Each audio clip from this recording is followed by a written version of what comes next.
నిరుద్యోగ మిత్రులారా, మోతిలాల్ దీక్షకు కొనసాగింపుగా నేను ఆమరణ నిరాహార దీక్షకు కూర్చుంటున్నాను. ఎందుకంటే ఈ ప్రభుత్వాన్ని నమ్మి మనం గద్దెనెక్కిస్తే ఇవాళ మన గొంతులు కోస్తుంది ప్రభుత్వం. ఇయర్ క్యాలెండర్ పేరుతో నాటకాలు ఆడుతుంది. మనం కొట్లాడి తెచ్చుకున్న వాళ్లకు న్యాయం చేయకుండా మేము తర్వాత ఇయర్ క్యాలెండర్ ఇస్తామని చెప్తా ఉన్నారు.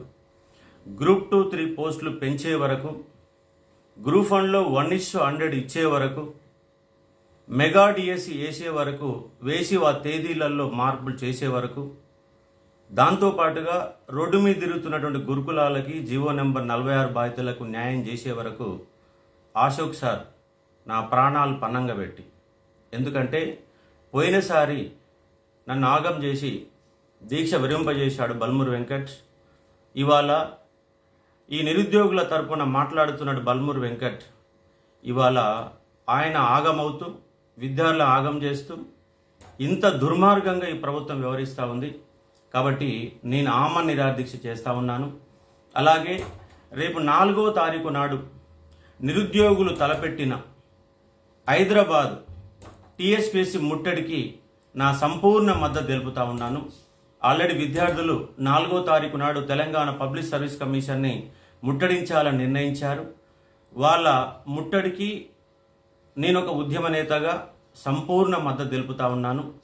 ఈ ముట్టడికి రాష్ట్ర వ్యాప్తంగా ఉన్న నిరుద్యోగులు టీఎస్పీసీ ముట్టడని చెప్పేసి డిఎస్సి వాళ్ళు దూరంగా ఉండకండి. ఎందుకంటే మీది కూడా ప్రధానమైన సమస్య.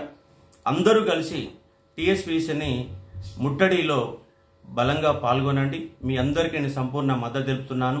మీకు మద్దతుగా నేను ఆమరణ నిరాహార దీక్షకు కూర్చుంటున్నాను. ఈ వీడియో చేసే సమయానికి నా ఇంటి దగ్గర 20 మంది పోలీసులని ఆల్రెడీ మోహరించడం జరిగింది. కాబట్టి మనం ఈ ప్రభుత్వం యొక్క మెడలు వంచే వరకు నా దీక్ష ఆగదు. అశోక్ సార్ యొక్క చావో లేదా పోస్టులు పెంచడమో ఏదో ఒకటి జరిగి తీరాల్సిందే. నన్ను ఎక్కడ తీసుకుపోతే అక్కడికి, పోలీస్ స్టేషన్ తరలిస్తే పోలీస్ స్టేషన్లో, ఆసుపత్రి తరలిస్తే హాస్పిటల్కో, వాళ్ళు జైలు తరలిస్తే జైల్లోనైనా నా ఆమరణ నిరాహార దీక్ష కొనసాగుతుంది. మీ అందరికీ తెలుసు, అశోక్ సార్ నిరుద్యోగుల ఎజెండాతోనే నిలబడ్డాడు, కలబడతాడు. ఇంకో 20 ఏండ్లైనా మీ ఎమ్మటే నడుస్తాను. ఎక్కడికి వెనుక తిరిగేది లేదు. ప్రాణాలు పోయినా అడ్డు పెట్టైనా నేను నిలబడతాను మీ అందరికీ. ఎందుకంటే ఇవాళ మనం కష్టపడి తెచ్చుకున్నటువంటి ఈ తెలంగాణలో ఈ ఫిబ్రవరి 1వ తారీఖు నాడు వీళ్ళు ఇయర్ క్యాలెండర్ ఇస్తామన్నారు. ఏప్రిల్ 1 నాడు గ్రూప్ 2 నోటిఫికేషన్ ఇస్తామని చెప్పారు. జూన్ ఫస్ట్ ఫేజ్ అన్నారు. డిసెంబర్ 9లోగా 2 లక్షల ఉద్యోగాలు ఇస్తామని చెప్పేసి ఒక్క ఉద్యోగం కూడా ఇవ్వకుండా కేసీఆర్ని మోసం చేశాడని కేసీఆర్ని దించితే వీళ్ళంతకు 200% మోసం చేసి నిరుద్యోగుల గొంతును అడ్డంగా కోసిపడేస్తూ ఉన్నారు. ఇవాళ ప్రతి నిరుద్యోగి ఇవాళ ఆవేశంతో ఉన్నారు. కాబట్టి మీరు రేపు చేయబోయే ఈ యొక్క ముట్టడి శాంతియుతంగా నిర్వహించే ఒక ప్రయత్నం చేయండి. నేను మాత్రం నా దీక్షను ఆపే ప్రసక్తే లేదు. వీళ్ళ సంగతి ఎంతవరకు చూస్తాను. నా ప్రాణాలు పోయినా కూడా అడ్డు పెట్టైనా మీ పోస్టులు పెంచే వరకు, ఇవాళ ఉన్నటువంటి కరెంటు డిమాండ్స్ ఏవైతే ఉన్నాయో అవి నెరవేర్చే వరకు అశోక్ సార్ యొక్క నిరాహార దీక్ష కొనసాగుతుంది. ఆయన బల్మూరు వెంకట్ నా దీక్షని భగ్నం చేయడానికి ఆయన 1000% కష్టపడ్డాడు. ఈసారి ఎవరు ఎంత కష్టపడినా నా దీక్ష మాత్రం ఆగదు. కాబట్టి ఇప్పటికే పోలీసులు నా ఇంటి చుట్టూ మోహరించారు. కాబట్టి ఇదే నాది చివరి వీడియోగా అనుకొని మీరందరూ రేపు జరగబోయే 4వ తారీఖు ముట్టడికి సంపూర్ణంగా మీరంతా కదిలి వచ్చి ఆ ముట్టడిని సక్సెస్ చేయండి. ప్రభుత్వాల మెడలు వంచండి. నేను మాత్రం నా దీక్షని వాళ్ళు పెంచే వరకు నా దీక్ష అనేది కొనసాగుతుంది. ఇన్ని రోజుల పాటు దీక్ష, 9 రోజుల పాటు దీక్ష చేసినటువంటి మోతిలాల్కి నేను యాడ్సప్ చెప్తా ఉన్నాను. ఒక నిరుద్యోగుల గొంతుకుగా గాంధీ ఆసుపత్రిలో ఉండి ఈ 10 రోజుల పాటు నిరుద్యోగ ఉద్యమాన్ని నడిపినటువంటి మోతిలాల్కి నా యొక్క సంపూర్ణ మద్దతు తెలిపాను. ఇప్పుడు కూడా అందరూ కలిసి నాకు సంపూర్ణ మద్దతుగా నిలబడితే ఈ ప్రభుత్వాల మెడలు వంచిన కష్టమేమి కాదు. తెలంగాణ రాష్ట్రాన్ని తెచ్చుకున్నాం. ఒక కేసీఆర్ అనే ప్రభుత్వమే కూలబోయింది. వీళ్ళ ప్రభుత్వాలు లెక్కేమి కాదు. ఈయన హిట్లర్లా వ్యవహరించినా కూడా ఆ హిట్లర్లు కూడా మెడలు వంచి ఒక ప్రయత్నం చేద్దాం. ఈ అన్నిటికీ ఈ గందరగోళాలు గల కారణాలు ఎవరంటే ఇవాళ నిరుద్యోగ నేతలుగా ఉన్నటువంటి రియాజ్, బల్మూరు వెంకట్, వాళ్ళతో పాటు ఇవాళ పట్టభద్రుల నియోజకవర్గం గెలిచానన్నటువంటి తీర్మానం మల్లన్న ఇప్పటి వరకు ఒక నోరు కూడా విప్పకపోవడం ఇంతకంటే దుర్మార్గం లేదు. ఫస్ట్ ఈ యొక్క నిరుద్యోగ నేతలు చెప్పుకుంటున్నట్టు వాళ్ళ లాగులు ఊడదీయండి, ఈ సమస్య పరిష్కారం అవుతుంది. కాబట్టి నా ఆమరణ నిరాశ కొనసాగుతుంది. వాళ్ళు ఏం చేసినా, నా బలవంతంగా నా మీద ఎలాంటి దాడులు చేసినా కూడా నా నిరాహార దీక్ష ఆగదు. కాబట్టి ఖచ్చితంగా ఈ పోస్టులు సాధిస్తాం, మనం సక్సెస్ సాధిస్తాం. కాబట్టి మీరందరూ కూడా మానసిక స్థైర్యాన్ని కోల్పోకుండా రేపు 4వ తారీఖు నాడు జరిగే తెలంగాణ పబ్లిక్ సర్వీస్ ముట్టడిని సక్సెస్ చేసుకోండి. మీకు మద్దతుగా నా దీక్ష పోస్టులు పెంచే వరకు కొనసాగుతుందని ఘంటాపదంగా చెప్తా ఉన్నాను. కాబట్టి నిరుద్యోగులారా, మనమంతా ఐకమత్యంగా ఉండాలి.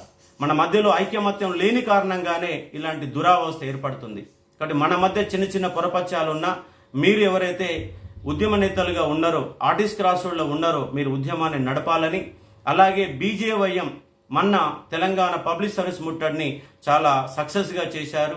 బీజేవైఎం మిత్రులందరూ కూడా నాకు మద్దతుగా రావాలని, అలాగే బీజేపీ వాళ్ళు కానీ, టీఆర్ఎస్ వాళ్ళు కానీ, ఏబీపీ కానీ, డివైఎఫ్ఐ కానీ, ఎస్ఎఫ్ఐ కానీ, అన్ని విద్యార్థి సంఘాలు, విద్యార్థి సమాఖ్య, రాజారాం అనే ఒక సమాఖ్య కానీ, సంజీవన్న కానీ, టోటల్ వీళ్ళందరూ కూడా విద్యార్థులకు అండగా నిలబడండి. ఇటువంటి కష్టకాలంలో మీరు అందరూ అండగా ఉంటే, పార్టీల వాళ్ళు అండగా ఉంటే మేము సక్సెస్ సాధిస్తాం. అయ్యాల టీఆర్ఎస్ వ్యతిరేకం చేసినోడు ఈ దుర్మార్గులే, ఎవరైతే అడ్డుపడుతున్నారో ఆ దుర్మార్గులే ప్రతి మీటింగ్లో మాట్లాడి నిరుద్యోగులను రెచ్చగొట్టి వాళ్ళ మద్దతు తీసుకొని ఇంత పొడుగు ఇయర్ క్యాలెండర్ ఇచ్చి ఇప్పటిదాకా 8 నెలలుగా ఒక అంశం కూడా అడుగు ముందుకేయకుండా ఇవాళ వీళ్ళు దొంగ నాటకాలు ఆడుతున్నారు. వీళ్ళ నాటకాలు కట్టిపెడదాం, వీళ్ళ మెడలు వంచుదాం. ఎట్లా వంచాలో తెలుసు. నిరుద్యోగ ఉద్యమాలు కనుక బలంగా వస్తే వీళ్ళు తట్టుకోవడం కష్టం. ప్రతి లైబ్రరీ ఒక ఉద్యమ కేంద్రంగా మార్చండి, ప్రతి స్టడీ హాల్ ఒక ఉద్యమ కేంద్రంగా మార్చండి. రేపు జరిగే ముట్టడిని సక్సెస్ చేయండి, అది కూడా శాంతియుతంగా చేసే ఒక ప్రయత్నం చేయండి.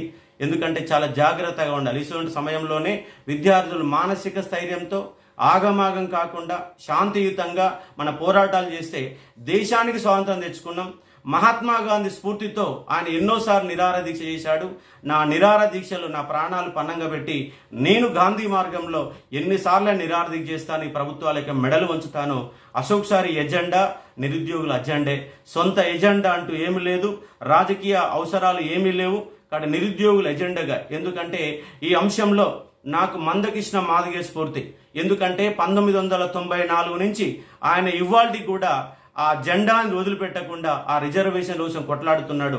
ఆర్ కృష్ణయ్య గత 40 ఏళ్లుగా కొట్లాడుతున్నారు. అలాగే ప్రొఫెసర్ కోదండరాం 1987 నుంచి కొట్లాడుతూ ఇవాళ దాకా కొట్లాడుతున్నారు. వీళ్ళందరికీ స్ఫూర్తి. ఎందుకంటే రేపు రాష్ట్రంలో ఒక సామాజిక విప్లవం అనేది తగ్గిపోయింది. ఇవాళ ప్రభుత్వాలను ప్రశ్నించే నాయకులే, సామాజిక ఉద్యమకారులే ఇవాళ కరువైపోతున్న సందర్భం. కాబట్టి మేల్కోవాలా, నిరుద్యోగులే మేల్కోవాలా.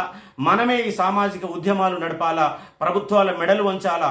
పారిపోతే ఈ ప్రభుత్వాలు మనల్ని బెదిరిస్తాయి, పోలీసుల రాజ్యంగా మార్చే ప్రయత్నం చేస్తాయి. ఇందిరమ్మ రాజ్యం అని చెప్పేసి రాహుల్ గాంధీని తీసుకొచ్చి, ప్రియాంక గాంధీ తీసుకొచ్చి మనల్ని మోసం చేసి ఇయర్ క్యాలెండర్ ఇచ్చి వాళ్ళ నడి రోడ్డు మీద మన గొంతుకొస్తున్నారు. ఈ ప్రభుత్వాల మెడలు ఉంచాల్సిందే.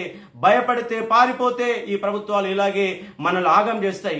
కాబట్టి మన యొక్క ముట్టడి కట్టడి ఎలా ఉండాలో అంటే అలా ఉండాలా. కాబట్టి మీరు ధైర్యంగా నిలబడండి. నేను ధైర్యంగా నిలబడతాను, నా ప్రాణాలు పణంగా పెట్టి మీకు అండగా నిలబడతానని స్పష్టంగా చెప్పదలుచుకున్నాను. ఎవ్వరు కూడా భయపడకండి, ధైర్యమే. ఆ తెలంగాణ ఉద్యమం మనకు ధైర్యం నేర్పింది. ఈ తెలంగాణలో ఎన్నో ఉద్యమాలు ఉన్నాయి. 69 ఉద్యమం ఉంది, తెలంగాణ సాయుధ పోరాటం ఉంది. ఈ పోరాటాలే మనకు స్ఫూర్తి.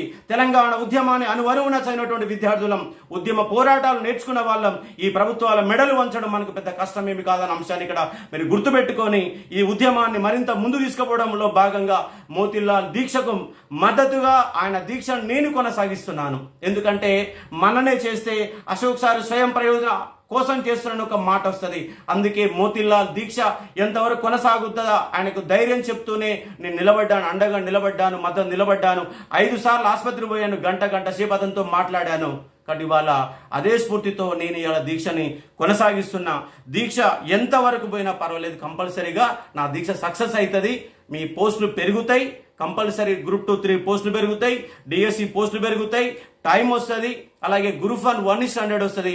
గురుకులాలకు జీవో నెంబర్ 46 బాధితులందరికీ కూడా న్యాయం జరిగే వరకు నా దీక్షను విరమించనని స్పష్టంగా చెబుతూ రేపు 4వ తారీఖు ఈ యొక్క ముట్టడికి మీరు శాంతియుతంగా చేయాలని మీకు సంపూర్ణ మద్దతు తెలుపుతాను. నేను దీక్ష కూర్చుంటున్నాను. Thank you.